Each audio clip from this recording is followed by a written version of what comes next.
बिटप विशाल लतारुझानी, विविध बितान दिए जनुतानी। कदलिताल बर भुजा पताका, देखी न मोर धीर मन जाका। विविध भांति फूले तरुनाना, जनुबानैत बने बहुबाना। कऊ कऊ सुंदर बिटप सुहाए, जनुबट बिलग बिलग सोई होई छाए। कूजत पिक मानहु गज माते, ढेक महोक ऊठ बिसराते। मोर चकोर कीर बरबाजी, पारावत मराल सब ताजी। तीतिर लावक पदचर जूथा, बरनि न जाई मनोज बरूथा। रथ गिरि शिला दुदुम्बी जरना, चातक बंदी गुण गन वरना। मधुकर मुखर भेरी सहनाई, त्रिविध बयारी बसी ठियाई। चतुरंगिनी सेन संग लिन्ने, विचरत सबहि चुनौती दिन्ने। लक्ष्मण देखत कामनी का, रहि धीर तिनके जगली का। एहि के एक परम बल नारी, तेहि ते उबर सुबट होई भारी। तात तीनी अति प्रबल खल, काम क्रोध अरु लोभ।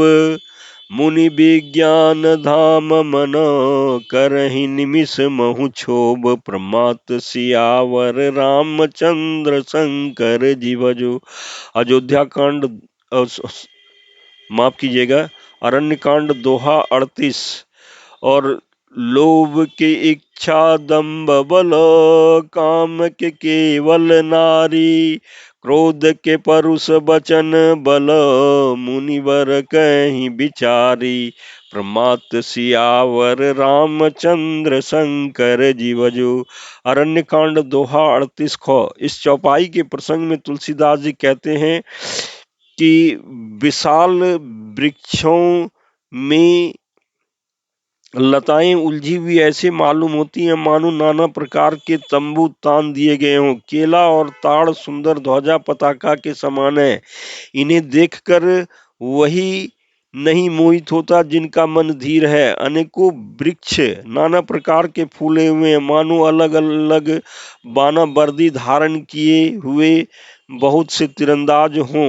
कहीं कहीं सुंदर वृक्ष शोभा दे रहे हैं, मानो योद्धा लोग अलग अलग होकर के छावनी डाले हों।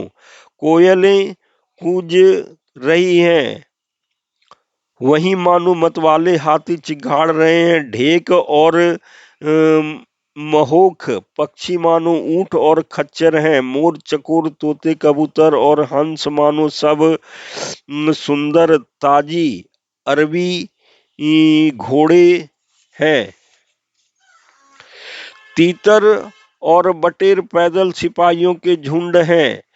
कामदेव की सेना का वर्णन नहीं हो सकता। पर्वत की शिलाएं, रथ और जल के झरने नगाड़े हैं। पपीहे भाट हैं जो गण समूह वृंदावली का वर्णन करते हैं। भौरे की गुंजार, भेरी और शहनाई हैं। शीतल मंद और सुगंधित हवा मन के मानो दूत का काम लेकर के आई है। इस तरह चतुरंगिनी सेना साथ लिए कामदेव मानो सबको चुनौती देता हुआ विचर रहा है। हे लक्ष्मण, कामदेव की सेना को देख करके जो धीर बने रहते हैं, जगत में उन्हीं की वीरों में प्रतिष्ठा होती है। इस कामदेव के एक स्त्री का बड़ा भारी बल है,